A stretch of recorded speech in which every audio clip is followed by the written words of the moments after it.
おはようございます。です。購入しました。何をかっていうと、この、見えますかね。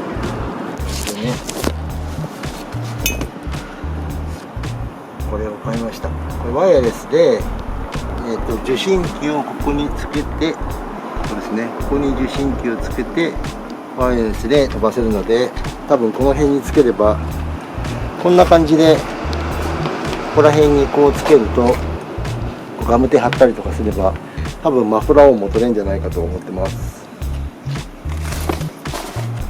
そんなわけで今日は何をするかというと、じゃじゃーん、今仮止めしてみました。このねカーボン、落ちちゃった。ここにねこのカーボンをつける作業をしていきたいと思っております。とりあえずね脱脂してみますね。ここね、はい。でパッと見違いますよね。全然違いますね。違いますね。まあいい感じじゃないかと思います。ちょっと両面で今日あったかいんで、なかなかつきがいい感じですね。かなりいいかも。よし。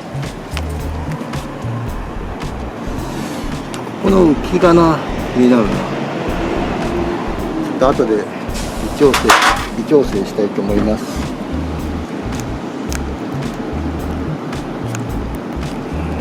ここはなかなか難しいな。奥に入れすぎるとこんな感じかな。よし、じゃあ反対側行きます。助手席もつきました。助手席もつきました。結構いいっすよね。ね、綺麗ね、開けた瞬間ちょっと目立ちますよね。なかなかいいんじゃないかと思うんですが、これが浮かないことを願いつつ、ちょっとなんだろうな、これテープでやっといた方がいいのかな。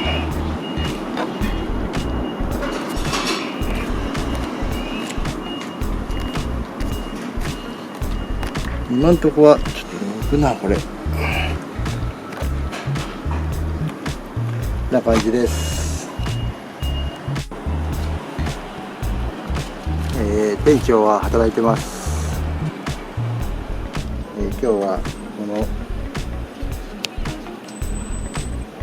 カーボンを手つきました。なかなか古紙のカーボンですけど、なかなかいい感じにつきましたね。やっぱここね、ここ結構傷開けになっちゃうんですよね。なのでこれがつくことによって結構パッと見いい感じになったんではないかと思います。あとはですね、こっちが運転席側ですね。運転席側はこのね、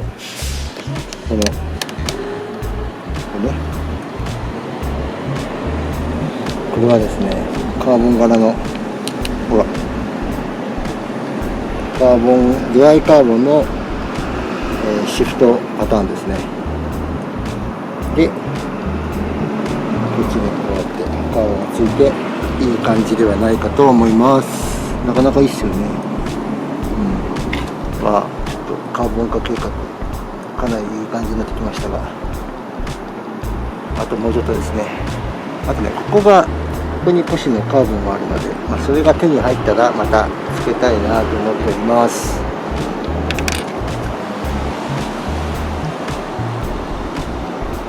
今日はここの、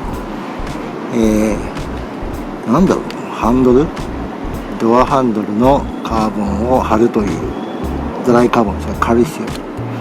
カーボンを貼る動画でした。お疲れ様です。